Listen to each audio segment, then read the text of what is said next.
Happy Friday, everybody. This is Nowhere Man and Del Crosby, and we're coming at you with episode 6 of Deuce Island. So, for those of you who missed last week or don't remember it because it was a long time ago, I played 4 tables of $50 six max on full tilt, and we're gonna get into the second part of this session right now. So, I guess Cliff's notes from last time, I flopped a lot of sets. Uh, that Manjin guy plays like 80-40 with a 30% 3-bet, and he features prominently in the second part of this episode. And I flopped quads with a blocker and got paid 0 cents on it. That was pretty cool. I think that's about it. Yeah. Also, if you guys had some if there was like some horrible drama in the forums over our last video, which I doubt it, but still, we recorded these sessions back to back, so there will be Yes. no referencing to anything that you guys commented on. Yeah. So feel Which free to also try to means that make I'm it. still sick. Yes, yeah, unfortunately. No improvements in the cough. So, um, So now this becomes an interesting spot, I think, with a hand like Ace 10 10 8 on the button. If we pretend that that guy didn't limp, it becomes a weird spot when dealing with someone who's 3-betting 40% of hands because Yeah. it's not a good hand to call a 3-bet with. Right. Yeah, I even flashed over the limp behind spot because I was like, I really don't want to get 3-bet here. I don't mind seeing, a 4-way raise pot on the button with ace 10 10 8. That's not a big deal. I think the limper just, I don't know. I get antsy when I see limpers and just want to raise all the time. Yeah. But I think limping behind here wouldn't be a terrible play at all. And the other thing is we haven't actually, Manjin has clearly been playing really, well, objectively, he's playing too many hands pre-flop, Yes. but we haven't actually seen him make any tremendous spews post-flop. Right. So, Right. We can't assume that, it's going to be profitable to get in there with any kind of Outs hand. outside of like c betting too much maybe, but that's Yeah, even the that's thing is a horrible he error. he's definitely good for like one stab, Yeah. but it's not like he's shipping his stack in with like bottom pair Right. and an undergutter or something. So I have second pair and a bad flush draw. Do I call? right, Stick. I would say no. Maybe. So although I guess we do get a chance to get some information here. So he flops top 2 here, and that's Three pair. given the yeah, or 3. Oh yeah, so he flops 3 pair there, and I mean given the way the board texture, I think that he correctly gets his money in there. Yeah. So we can't make any assumptions about him being particularly spewy post flop yet.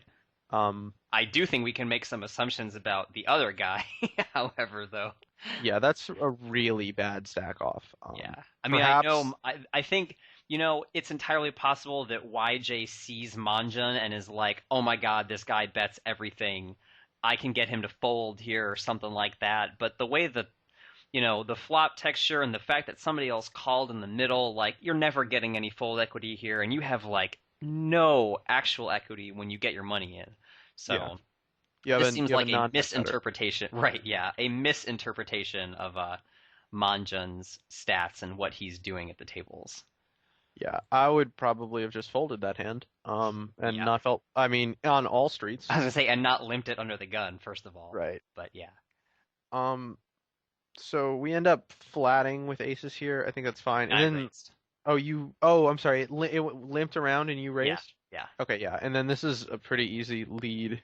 yeah. And then probably, it becomes interesting if we get raised there, um, in terms of what our plan is. Okay, but I guess that's not really as important as this top right hand, which I don't know. I didn't really like your play here. Okay. So first time around, this is such a premium hand to 3-bet. I can't imagine not 3-betting it. I want to Unless I keep had Manjan in the pot. Right, we want to keep Manjin in the pot, and that's fine. But You want when me we to get 4-bet into- here? oh, I want you to 4-bet here so bad. Yeah, I thought about it. I really thought that was the only reason that you were doing that was to back raise 4-bet. Okay. And that's, this is just such a great hand to get stacks in with, pre-flop. But, now that we get here, yeah, the flop plays the fun part. yeah, I mean, like I said, we haven't seen Manjin do anything super spewy. I would also probably just lead there. Yeah, I actually, so I'm not entirely, 100 100% on board with always four betting here, but I do agree that I need to lead in this spot because I really don't want this board to get checked back for a billion reasons. Action Yeah. killing cards, cards that kill my hand. Well, I there's go. no card that's bad for your hand here. Except, Uh, I mean, like a king is the only bad card. yeah, But that just gives us, I mean, that gives us two sets. It's not, two sets is not better than one, but unfortunate. it's not, that's the only argument that I would have there is that, we might, but I would just want to lead because I think that Manjin, like, I would probably lead something weak and see if I can get Manjin to raise me Yeah, here. But, I would have four bet pre-flop and probably just gotten all in then. So I'm not sure. It would have been weird. Obviously we're getting it in here. If he has the yeah. only hand that we're actually in trouble against is top set, and Top even set, then yeah. we have Plenty we have of a lot of outs. We have a flush draw, a gut shot, quads. we have quad outs. We have and we have straight flush outs in case the board does pair, like Right. a straight flush out. So we're never we're never dead. Yeah. It's if you're gonna be set over set, this is the kind of hand that you want to have. Right. Um, And here I'm 'Cause contemplating calling versus shoving to see if it makes a difference for $3. yeah, And I get it in against top and bottom. yeah. So So again, I really feel like this is a glaring example again of people misinterpreting what Manjin is doing, what his strategy is, and how they're adapting to it. Like, yeah. yes, Manjin's playing a whole bunch of hands. Yes, he's three betting a bunch of hands, but he's not going to stack off on this board with Queen 10. Like, that's just not. I really don't think that's going to happen. Or Jack 9. yeah, I or mean, something like that. that's the thing, and that's the thing is this guy, like Manjin has actually been playing pretty well post flop. Like if he's gonna stab with as an air ball here, he doesn't need to stab big. I think. I Right. mean, and I think that he probably, I don't know what he had here, but he probably played it pretty well, whatever it was. Yeah, He I mean, can't have king taking away jack. whatever he did pre-flop with it, but yeah, post-flop, Right. I'm sure he played it okay. Yeah. So his strategy seems to be to just inflate pots to be really big post or pre-flop and then play Make somewhat decent okay. decisions. I mean, Right. yeah, I think that he is just trying to put you guys in a lot of weird spots post-flop with marginal hands because he probably thinks that people aren't going to adapt correctly. And he's in general, exactly right. they haven't been. So yeah. So I mean, if he were to like tighten up, I would actually if he were playing something like if that particular player were playing like 40-30 with a 15% three bet, or maybe even let's just cut all of his stats in half, right? Yeah. If he's playing 40-22 with a 17% three bet, I would actually really not like having that player at my table because I don't think Oh, that yeah. he's doing it. And it doesn't necessarily mean he's a winner. It just means he's going to make your life hell. Yeah. Especially being on my left 170 big blinds deep. Mhm. And then we get into a weird post-flop spot. Ah, yes. This hand sucks. Yeah. I don't know what the hell I'm supposed to do here, but yeah, this is fun. I mean, So Manjin checks the flop, and I'm like, once he checks here, I feel like he doesn't have a whole lot at this point, so right. that's fine. And here I've got top two. This guy bets less than half pot. You've got three pair, Yeah. which helps. I mean, it does help a lot. I mean, we're Right. worried about 8-9 a little bit, but we can, we do have outs against that. We have 6 outs against 8-9. We don't really know what his range is here. So I think calling here is okay to the third pot bet. And then potentially planning on repping diamonds or something, depending on how the Yeah. board rolls out. Mhm. But in general, Yeah. in general, we're sort of looking to keep this pot small. When we flop 3 pair here, I don't think, the thing is we have way too much stack behind to sort of raise to protect our hand, so to Yeah, speak. especially with 175 big blind stack on our left. Yeah. Yeah, but we might end up being in weird spots. So yeah, I think that this is fine. Yeah. So we'll do this in parallel. Bottom left hand table. Oh, there. By the way, from the last video, this is the hand that I was talking about on the top left, where that guy min bets into me on the river, and I'm like, oh hey, look at that, I have ace high. What do I do now? Yeah. And I decided to call, and he ends up, well, we're not going to talk about it anymore, but he ends up having like 8-7. So Yeah. that's pretty useful information. I want to talk about the bottom left-hand table just real quickly. So here I've got, a fun little wrap hand, and I just decided to bet the flop when I get checked to. I'm trying to remember if anything else interesting happens. No. Okay, that's all. Never mind. So now we turn the, bottom boat. It's sort of a weird spot. We have to kind of, as played, I think that betting is okay. Checking is probably all right too because we're not really vulnerable to free cards at this point. Yeah. So we're trying to figure out how to get the most from like a sort of lightish range. Right. Yeah. That's the goal with any turn bet here, I think. I think I should bet a little smaller. I would probably bet smaller, but the way the hand plays out is not it's not a catastrophe, I guess. We, I don't know. Manjin ends up trying to make a play at us. Or something.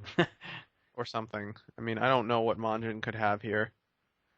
But once this all happens, I'm like, the problem here is that, we have three pair. There's two hands combos. There's exactly one, there's exactly two hands that beat us at this point. Jacks and tens. And there's exactly two combos of hands out there that can beat us. Is it possible that people could stack off with worse? Probably. I think that 10-7 might stack off here. And so I think that this is okay. And, sometimes we end up getting cold decked, which we do. Hey, look at that. I was somewhat expecting to see Jack 7 as well. Yes. But when the other guy has jacks, it's tough for anybody to have jack 7. I really want to know what Manjin had, though, to min-raise fold here. I think that he was probably just trying to move you off of a hand there, but he wasn't expecting the other guy to go all in. Yeah. And wow, do we have the board crushed between the two of us? Yeah, it's really, that is the most I didn't even notice that. I just saw he had top set. I didn't realize he has everything. He had top set and the 10-7. I was like, well, maybe you can quad up. Nope. Drawing dead. 330 big blind pot. Well, at least you get 40 of them. Yeah. That was exciting. And the thing is, we didn't end up putting in 300 big blinds or 150 big blinds there. Manjin contributed quite a bit of that. Yeah. So, to min raise fold there is probably a mistake. I'm thinking that was suboptimal, yeah. Yeah. Against Manjin, I would probably just be min raising my buttons. As soon as I raise his hand 3x is like, I don't want to call a 3-bet here. I should be raising smaller. Or you could even limp against this guy, heads up, honestly.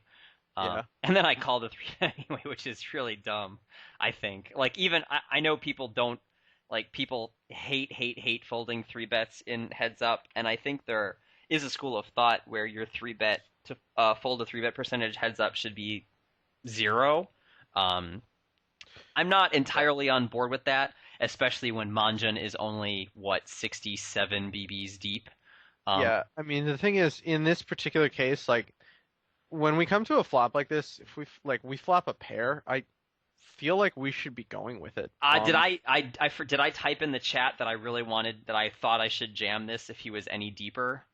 Yeah, see, the thing is, I think that the argument is that you should be jamming because he's shallow. Because I think that he's just going to pot c-bet with no pair here, every time. Yeah, I guess I think I underestimated the amount of fold equity I might have had here.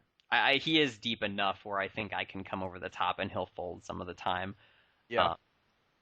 That's really like if he has $18 left in his stack, I think, then it's a different story because then I'm putting it, I have to put an extra $36 with my bottom pair plus, backdoors and kickers and stuff. But here, I actually do think he can fold. And I probably have 35-40% equity against, a decent number of the hands that he calls with.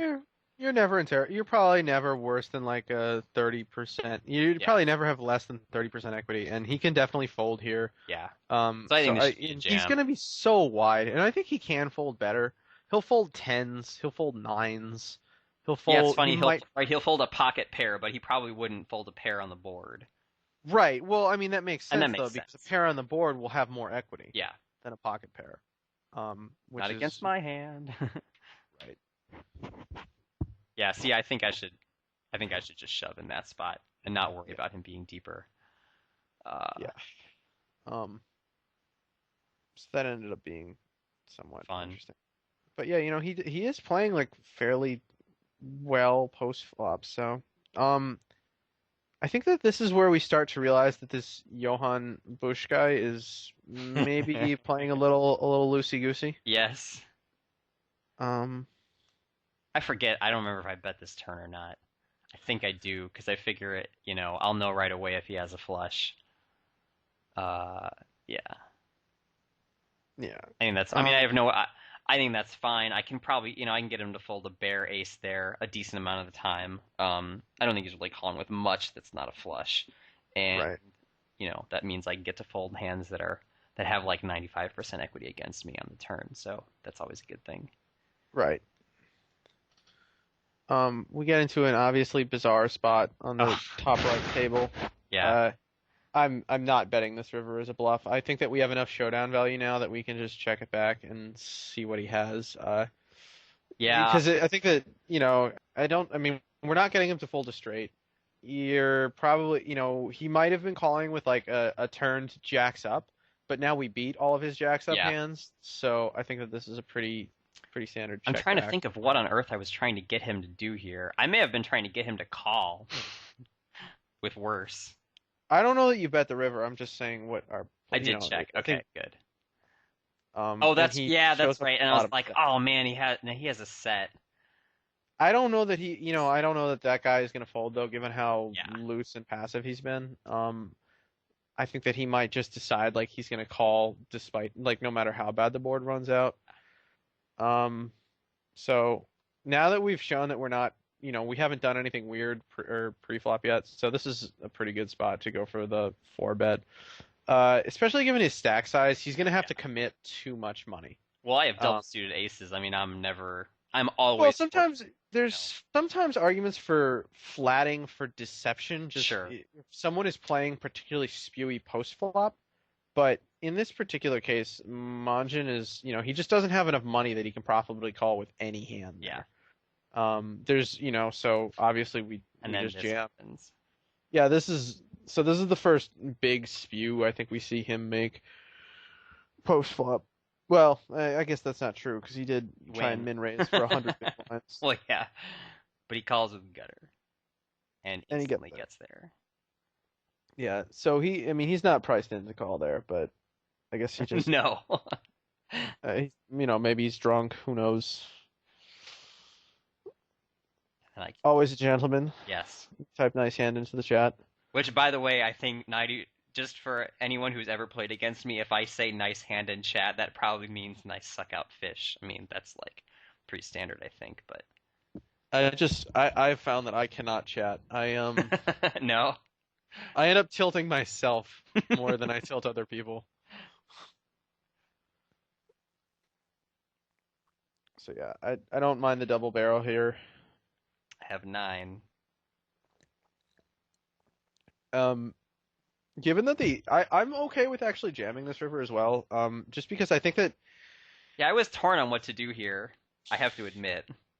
yeah, I mean, we don't have I think that his once the ace comes, I guess it's probably a bad card to bet again, but if he has like kings, queens, jacks, or tens, he might consider making a call there, just thinking that we just have a straight draw and we missed. Sure.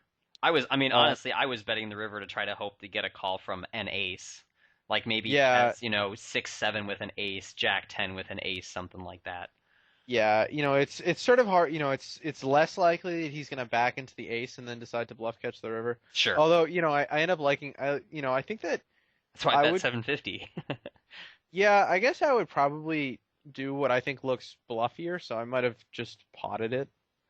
Okay. Um, but it's sort of like a fine line. Like people say like, well, we should bet smaller to widen his calling range, but if I mean, his if calling our range is super narrow. small bet is actually scarier than a big Right, one, like yeah, that small too. bet obviously looks like we're trying to get called, Yeah.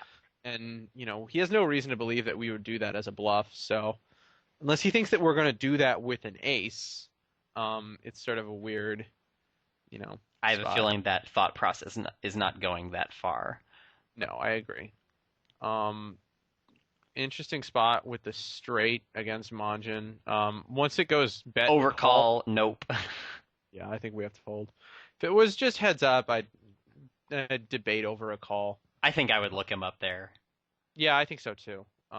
Just because it's him and he's been playing so many hands, like Yeah. And I I think think it's now we're starting to see a little bit more spew out of him post flop yeah, is the other key. Like before we didn't have that read, but now we definitely do. yeah. I think I Um, should raise this pre-flop when he limps into me, by the way. Absolutely. I'd basically raise any hand in that situation. I'd probably raise any hand that I'd raise in like in like the cutoff. I'm not, I think that he has he usually has enough that he's not, He's he's not not just gonna folding. limp any four, but Yeah. Well, maybe. He is 60. Well, it's only 8 hands, so never mind. yeah. Tempted to play Although he did 960. dome a three bet with Jack 10-7, which is not a great hand to be calling a three bet with. Eh. Hey, look, I So flopped the now, set again. yeah, so now we're trying to meticulously calculate how we're gonna get his last $16. Yeah. Betting is always a good start. Oh, this is a fun hand on the bottom left-hand table. All right, so PokerBot um, hasn't done anything particularly memorable. I think he's been on 2 of my tables. He's just been fairly tight and snug, and that's about it. That's my read on him. Uh, Mm. and that's about it. So I bet, he calls in the small blind, like he's got a fairly narrow range here. But I bet the flop. I think, I think that's fine. yeah. It's not like I'm sad about being. I said I could check back here, but whatever. I'm not sad about getting bluffed off of a gutter here.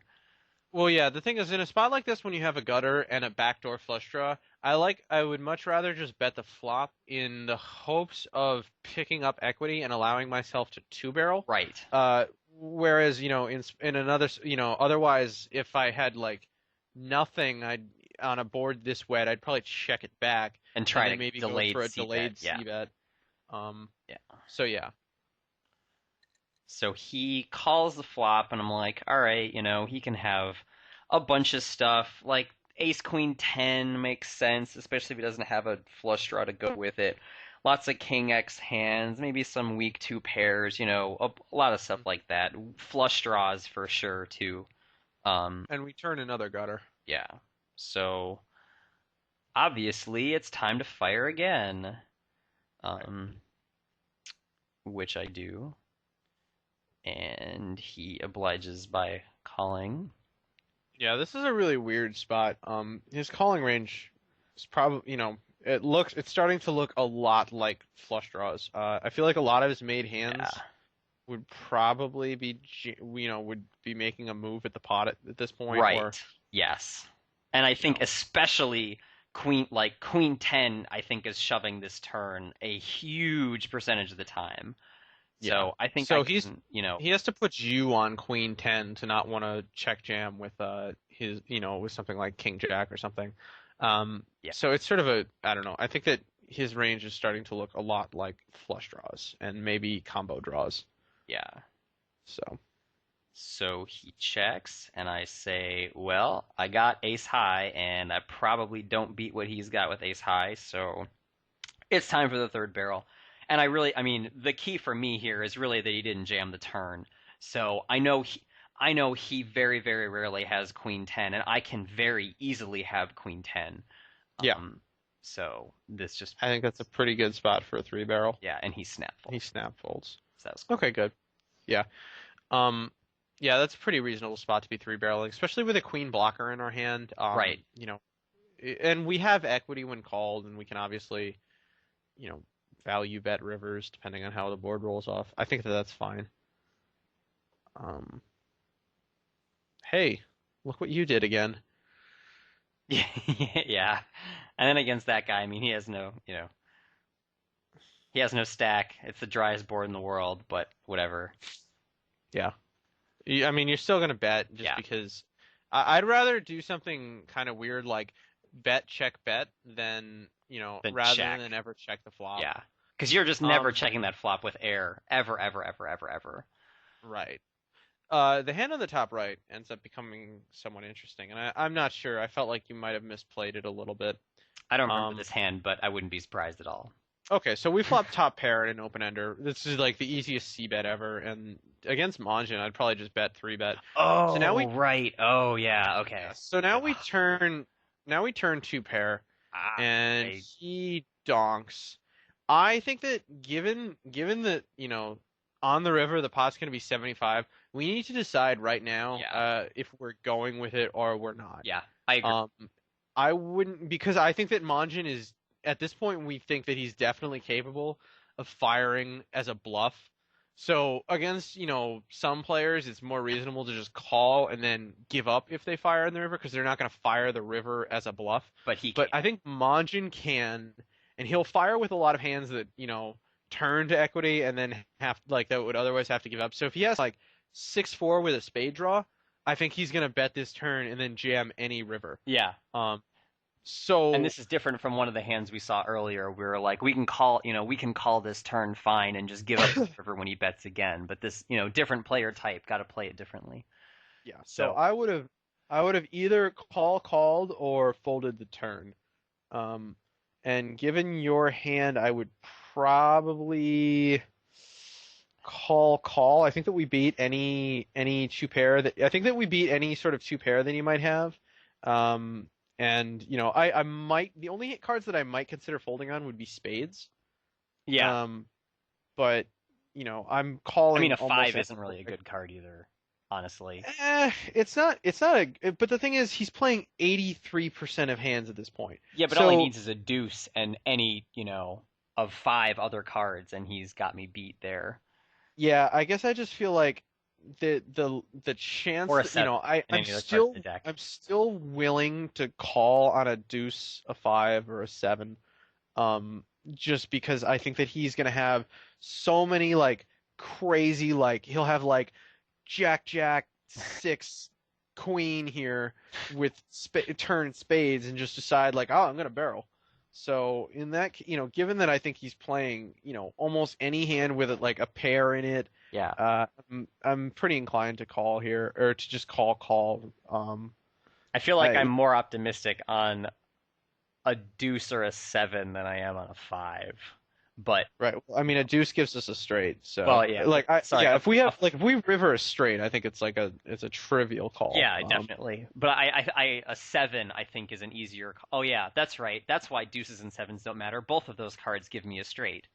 So the only card that you might be worried about is the five, but even Yeah. then, it requires him to have a deuce and then like Or a some seven. other wheel card. So I'm not too concerned about fives either. So yeah, I don't know. So, We call and then yeah, I I think the called river. and the river bricks off and he pots it, and I am sad that I didn't do something differently and fold. Um, Yeah, and the thing is, if you feel that you're prone to make a mistake on the river, then you should just jam the turn Yeah, yourself. right. I think that's Um, really important. Even though we're in position and supposedly have the advantage here, like you can still, because this guy has the initiative and we know that he's willing to use it and put extra bets in here. We effectively aren't necessarily at that advantage necessarily if since we know all that's going to happen. Um, so right. I need to make my decision on the turn, basically. Yeah, and I would say that it is typically ill-advised to bluff catch at these stakes, like to take a hand like this and decide that we're going to call. I think that generally speaking, your best line is to either jam the turn or fold the turn. But not necessarily against Because this particular guy. But against this guy who's going to fire twice with probably his entire range, I think that we should make exception and treat this hand as a call as opposed to a folder jam. Yeah. We just need to accept, we just need to like not look at the river card and call. Yeah. Or like I said, I think that the only things that I could consider folding on would be spades, but even then it's possible that he would just bluff anything. So I don't know. Unfortunately, we will never know what he had because I didn't actually call here. Yeah. Bottom right-hand table, I decided to call here because I want all the people behind to call. and three betting against the 1919 guy, I mean, yeah, I have an equity edge against him, but I probably have a bigger equity edge against the 88-13 person in the blinds. Right. Um, and since Queen Jack 10-9 plays perfectly well heads up or multi-way, I'm totally fine with that. Yeah. Um, I think that's fine. Um, Oh yeah, so here I think I call this flop actually. Uh, I think that's a little I'm loose. I not a mean, really big fan of. Yeah, I think I should just fold if here. you were closing the action in position, I think that calling would be okay because then we can just, it's like a pretty easy like bet when check two Right, spot. exactly. Yeah. He's gonna fire this board 100% of the time. Yeah. And we can float there pretty easily, Mhm. but given that there's a player to act behind, we don't know if he's gonna fold, and when we call it, probably makes him more likely to call with a Yeah. lot of random And I don't stuff. want three people in the pot on the turn. Right. And, the board it's going, we don't really know this player that well. So if we have someone who's going to double barrel a lot, it's not a great spot to be calling because he's going to bet the turn and then Yeah. we're hoping that he's going to check the turn and we can just bet it and take it down. Uh, but if he's going to be the type of player who's going to double barrel a lot of his air balls, I'd rather just raise the flop, rather than because the sort of the amount of risk that we sort of take is the same, but we have a better idea on against like the type of passive player who's gonna bet flop check turn, like usually that is the white flag. Yeah. But in this spot we can't really be sure. It's much more difficult to sort of assume what his range is, and it's not hard for him to have an ace here, so Yeah. that it's especially against a 1919, so Yeah. I probably would just fold the flop. Yeah. And now it's a super easy fold on the turn. Yeah. If Uh, we pick up like a 10 or something, it becomes kind of interesting. Or, yeah.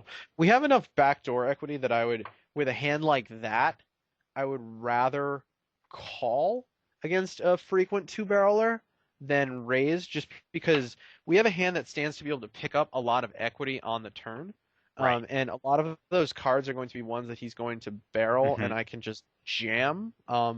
Like if we pick up any sort of wrap, I think we're fine jamming because a lot of the cards that give us wraps complete straight draws, and I think that that's going to be scary for him being out of position. Right. And the cards that give us two pair give us an open ender, so we're fine. Just sort of we can usually raise there and or make a play depending on what the action is. Yeah. Which is sort of I mean, the way that you describe that is part of why these wrap hands are nice. Is Yeah, because anytime you flop extra or anytime you turn extra equity, you actually turn it two ways, yeah, which you don't necessarily do with unconnected hands. right.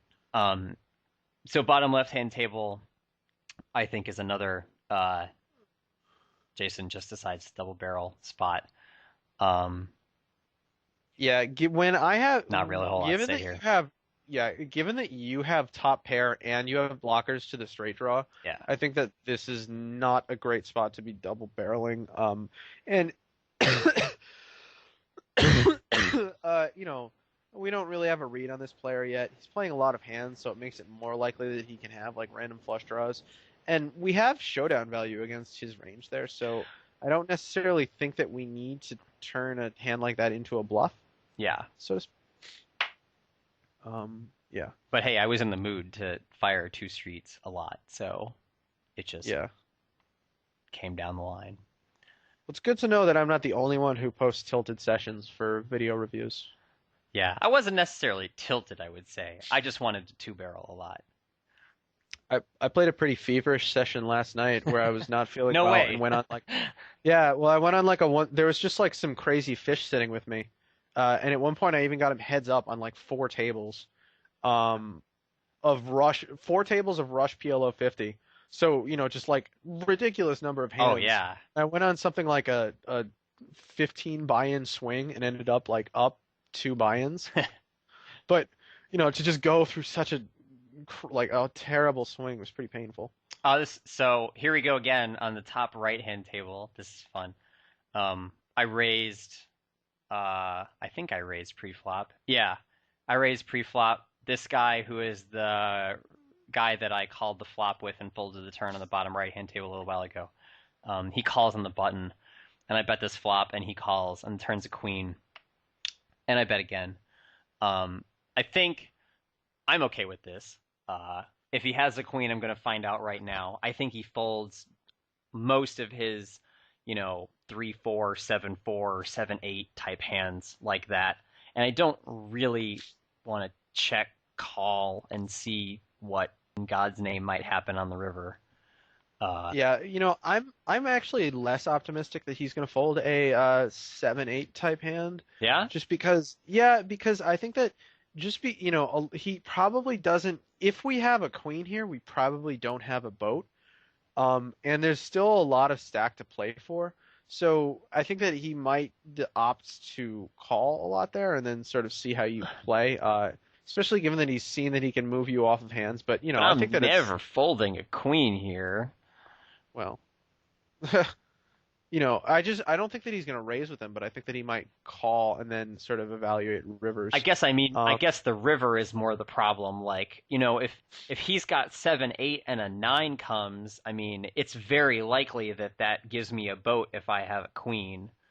mhm. Um, I'm not saying Yeah, maybe. I guess maybe you're saying that that's his thought process, not necessarily that it's the right thought process or anything like that. right. I guess I feel like I don't mind peeling another card there, just because the queen is a good card for you to fire a second barrel at. Right. Um, so yeah, I mean, I think that this is, I think that it's fine for you to fire a second barrel. I just don't, I don't know how. I guess this guy seems pretty aggressive, and I don't know how aggressive he is in calling. Hmm. Um, if he might even just call with some floaty type hands just to take it away even on the river. Yeah. But people don't double float particularly I often. don't think this is a terrible spot at all to double float though, because I will double barrel, but probably not triple barrel here very often. Right. I think that you can even just make an argument for bluff raising the turn. Um, Oh yeah, and not even very big either, like that small raise size we were talking about earlier. yeah, like you bet 14 into the pot or Yeah, 15 or 14 into something. like You could make it 19. yeah, if you can make it like 32 Yeah, there. And you'll fold kings, yeah, I think. And that's a pretty big win given that any two pair type hand he has is drawing dead against kings. So, like if he had flopped like bottom two and decided to peel, right. or like bottom two in a gutter or Yeah, something, which like totally. I'd much rather raise in that spot than call. And, if I think that I can get you to fold a hand like aces or kings there, I think that's fine. And you're probably only going to three bet with a queen in your hand, so it's not that big a deal. We get to see a river card if you call, and if we leave ourselves some room to improve, it's Right. all the better. So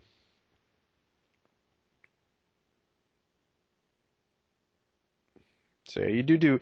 The thing is, in general, I think that people don't double barrel enough in these games just because people are playing the turn a little too honestly.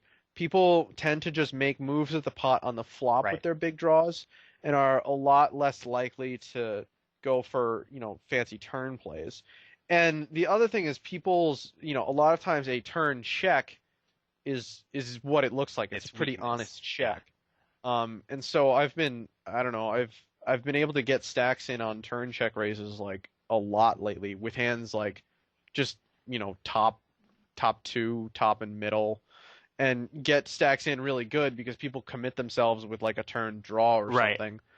Or they just fold, which is even I better. love check raising the turn. Yeah, you know.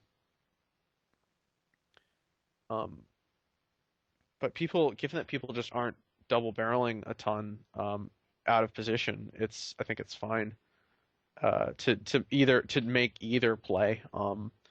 There's sort of an assumed weakness in your range when you just check raise turn or when you check back the turn. So, um, Oh, this is good times. so he got, yeah. Four-way Did he pot. just? Oh, what table were you talking about?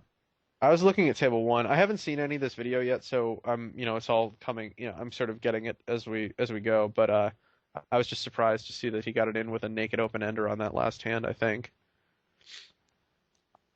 not in that hand. It was on the top left, but whatever. Oh, We'll here, continue on. this So, right here. maybe I This don't is know. the hand Let's that just just came keep in. going. Yeah. Okay. So anyway, on the bottom left-hand table, four-way pot, check to me, monotone board. What the hell? Let's take a stab. That's pretty much my thought process here. Not anything any more complicated than that. I Yeah, think I could probably check it back here though, honestly, because with four people on the pot, somebody's pretty likely to have a flush, and no one's ever folding it ever. if I get the pot heads up, I would probably. I think that is a spot where you kind of want a two barrel. Well, Just yeah, because people are gonna when the button like I specifically said. bets. When the specifically if you're on the button and you bet in this spot, I have shit here any so often. yeah, anyone with a flush is gonna call at least once. Yeah, So I think that you need to be betting twice. absolutely. Um, But when two people call, that's totally yeah, going out the window. it's just an easy I'm done. give up. I actually like betting in spots like that on a monotone board out of position a lot more because we usually don't have anything there, and so if we can pick up the pot, Oh, like position doesn't matter when you don't have anything. Oh, we're cool. yeah, position doesn't matter if you don't have anything. You're either gonna get people to fold or you're not. So, um, this is a pretty shitty board for both of your ranges on the top left. Um, I'm not sure, what I like here. I think that this guy seems to be playing pretty tight. And we have the ace of spades. So, you know, it's kind of a weird spot. Like if we can probably bet the flop, but then we have to commit ourselves to barreling turns. Um, or checking the turn and trying to represent a flush draw and then bombing rivers when the spade comes in. And both plays become somewhat expensive, especially since the number of hands that we can sort of legitimately represent are somewhat slim. Yeah. We can only, the only hand that, I mean, obviously we'll probably bet any two pair here for value, but it's tough to two barrel with two pair here if we get check called. Um, you know, I guess I don't know. I think that I like either play. This guy is not three bet at all yet though, so we should presume a pretty ace heavy range. And I'm not convinced that people on their first three bet are willing to give up aces. If the board were slightly more connected, if it were 6-7-9, I would probably bet here every time. Or if it were even like a 9-8-5, where we can have a lot of strong semi-bluffing hands in Yeah. addition to two pair, I think that it's kind of better. But I think that in this particular spot, I would probably check back and then maybe try and rep spades if they come. I totally bet the flop. Um, Yeah, I, so I figured. yeah, my main thought process here, honestly, is that I think this board hits my range so much harder than it hits his range. And Yeah, I didn't think there was a whole lot of his range that was going to continue here. And beyond that, I think the portion of his range that check continues is check jamming a really high percentage of the time. yeah. I think that his play here is going to be to check So jam. I I figure just think if I just bet the flop, the hand is over, 98% of the time. right. See, I feel like he's going to check jam a flop like this a lot, just because it like there's so few really strong made hands that we really have on a 9-6-5. Like I said, if we were to Oh. change the way the board were connected, But I raised on the I button. I mean, I have a billion more 8-7 combos, 9-6 combos, 9 plus flush draw combos than he yeah, I has. mean we have a lot of combos, but that doesn't mean that I think that he would be, you know, I think that we're like we have a wide range here for sure. But But he no, doesn't. like the thing is, we don't have a lot of hands that we're going to be able to. We don't have as many hands that we're going to be able to go with on this board compared to like a 9-8 board where I don't know Sure. that he's necessarily thinking about it. I mean, I would probably just check back here and see if I can turn some equity or potentially bluff certain cards because I think that we can probably move him off of one pair if the flush comes in. Yeah, but I think I can. I My thought was basically I can move him off of, I would say 70% of his one pair hands right now. Yeah. You know, Okay. I mean, it's not bad either way. I just So I, I guess we'll just continue. yeah, I But think the other part is like I think when he checks, I mean, I've never seen him three before. I don't know anything about this guy. I feel like most of the time when someone out of position checks this kind of a flop in a three bet pot, they're planning to fold and they're not. either gonna fold or check jam, I Yeah, and think. I And I think the another point in your favor is that if the flop checks through and the turn is any card in the deck other than say an ace, I would say, and he checks again, I think he's almost 100% of the time folding if we bet then. yeah, So, being able to and see a turn gives us, even better information about his hand. yeah, and the thing is, I think that if I got here with like a one pair type hand that didn't really have a strong redraw, like if I had say 9 10 Jack Queen, I would just check Oh, back the absolutely. flop. Yes. Um, and so, you know, Well, I don't know. I mean, maybe. like I said, the board isn't so Well, coordinated that I think it's terrifying. That then again, though, he doesn't seem like he's like the strongest player who's going to recognize that the board is not as draw. I mean, it is, even though there's a flush draw, it is actually a fairly dry flop. We don't have too many 3-4 type hands in our range. I guess, if against the guy, if he's going to fold here, I think that we should probably just bet like probably our entire range then. Um, I was gonna but say I feel like in that spot I want to take back what I just said about Queen Jack 10. I feel like I would bet any four in that spot if he checked to me, because I yeah, think he's gonna fold. I think he's gonna fold so often in that spot that my hand is irrelevant at that point. right. The thing is, I guess on a board like that, um, I really only expect him to, I expect him to check jam a lot. And I don't expect him to check call particularly often. Nah. And so if that's the case, we can, potentially put ourselves in some weird spots where we get the money in kind of bad there with a hand like a nine, because at that point we do have to call, but we're not really thrilled about it. And also if What would our equity I'm be not against like aces and the nut flush draw there? with a nine, Yeah. we're on the bad end of a 70-30, I think. If we have just a pair It's that and good? no, well, we have, depending on what our blockers are, I think that we have some, we have backdoor straight draws. We have Yeah. and we have, yeah, because we have like, we typically have between 10, and, like 11 and 7 outs. So, somewhere in that range. Yeah. 20, somewhere between like 25 and 33% equity if we just have one pair there. So if we bet and get called, we have to jam. But on the turn, I meant more we if we can, get if I bet a nut. I mean, I don't know. This is like way afield at this point. But if we bet Queen Jack 10-9 and he jams and it's a pot-sized raise, you're calling there? yeah, I think so. Because I think that he can jam just a lot of naked eight, like a lot of Just bare naked nut flush eights. draws? Yeah, And it's and the not a thing is, bad spot to do that with either.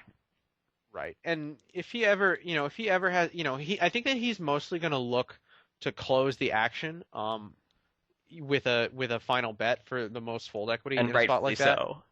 as opposed to potting into Yeah. us where we can call or make some sort of adjustment basically. Yeah. So yeah, I mean I think that for those reasons, and the thing is I think that if a flop bet would take it down, a turn bet will often take it down just as often, and we can represent, like, that board is so scary that basically any turn card that doesn't pair the board um you know, or is an ace, or Yeah. maybe if he has ace or king, I guess, because we could potentially put kings in his range. But every other turn card is terrifying for Yeah. him. I mean, there's going to be a ton of cards that put up four straights. Almost any card completes some sort of like another straight draw, or just makes it way more likely that we have a straight draw, or like some sort of straightish hand. So yeah, I would be checking back there a decent amount, in all honesty. Um, unless I have like a either I would bet like total air or my strong hands. I think a lot of the time, I'd be fairly polarized there, but I think that because there's so many ways that I'm going to have a strong hand there, it's not like I'm going to be very unbalanced in that spot that I'm going to have like so many bluff hands. Right. Um, so yeah. So bottom right hand table, I raise kings, then there's a 3-bet and a 4-bet in front of me. Pretty easy fold. Top Yeah. left hand table, I bet the flop. I think I 3-bet pre-flop because he raised in the small blind, and then I bet the flop and he called.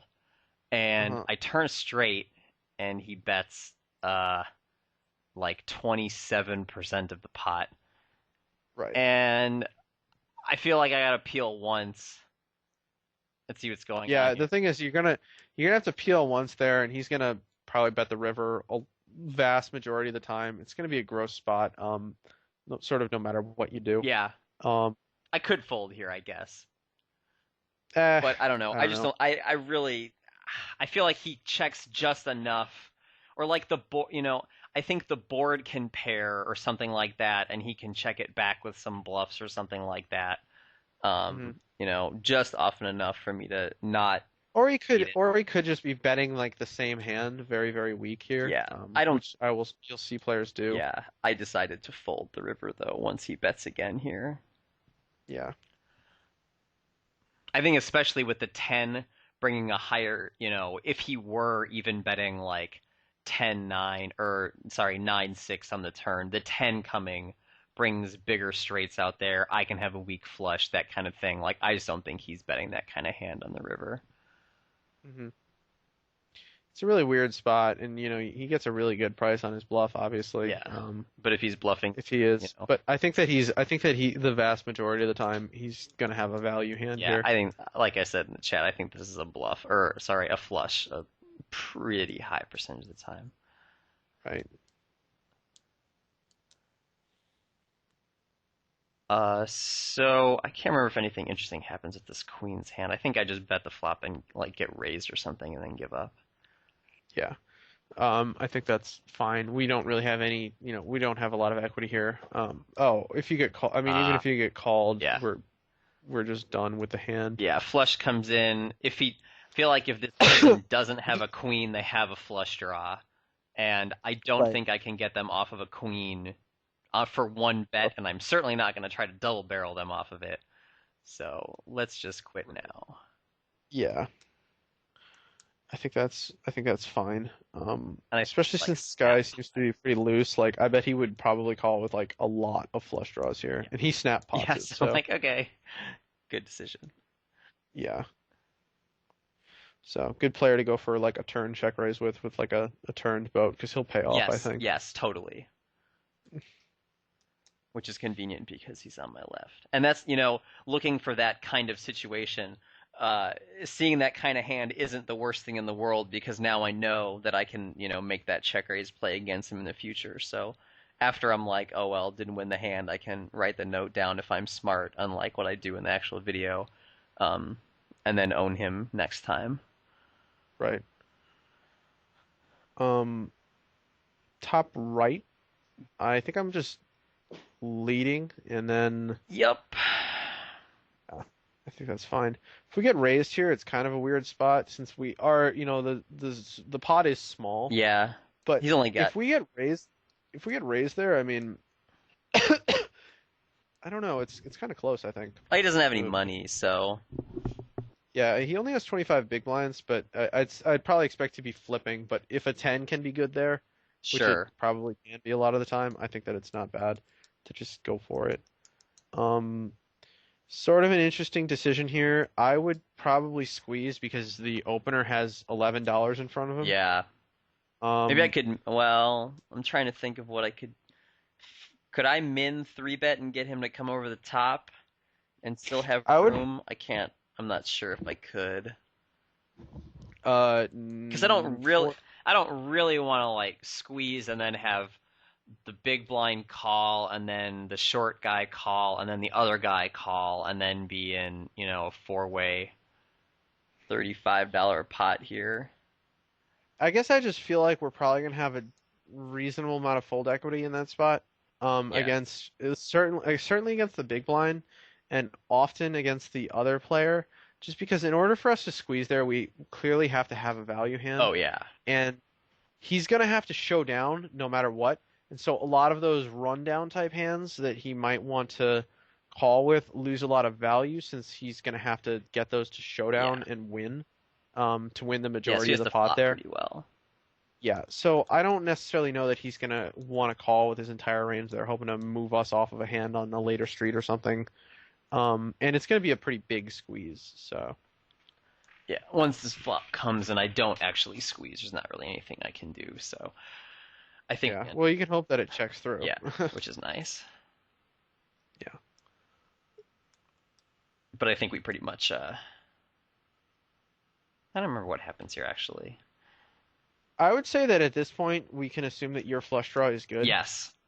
If someone has the ace high flush draw, that means that they also have a pair of Right, aces, so they and bet there's the flop. no way they're not. There's no way they're not betting top pair with the nut flush draw. So if Tadpole were to, if you can get the right odds here to draw to your, you like a seven is probably good a I would reasonable say it's amount of the good time. most A of the king is time here. usually good. So I think that we can call, and then the thing is, we have a lot of I think that we have decent implied odds on some of our outs, like a king or a seven. So I don't think that that is necessarily a spot where I have to fold, where you have to fold. Yeah, Um, not the end of the world though. yeah, the thing is, we end up getting you get to the river with like a pretty decent sized pot, and having to give up there kind of sucks. And especially if that guy was doing something goofy like bombing it with like 9, 8, 7, 6, and then he runs into like a two pair type hand or Yeah, something, or Riverfield dub. maybe even just like a double, like he like turns a double gutter and then rivers two pair and is like, well, fuck, I lose. Yeah. And And then you're like, ah. then he smiles as he gets shipped the pot with bottom two. Yeah. Yeah. All right. Well, I think that'll do it for this week's episode of Deuce Island. So next week will be the return of Kevin and more awesomeness on his end of the PLO playing.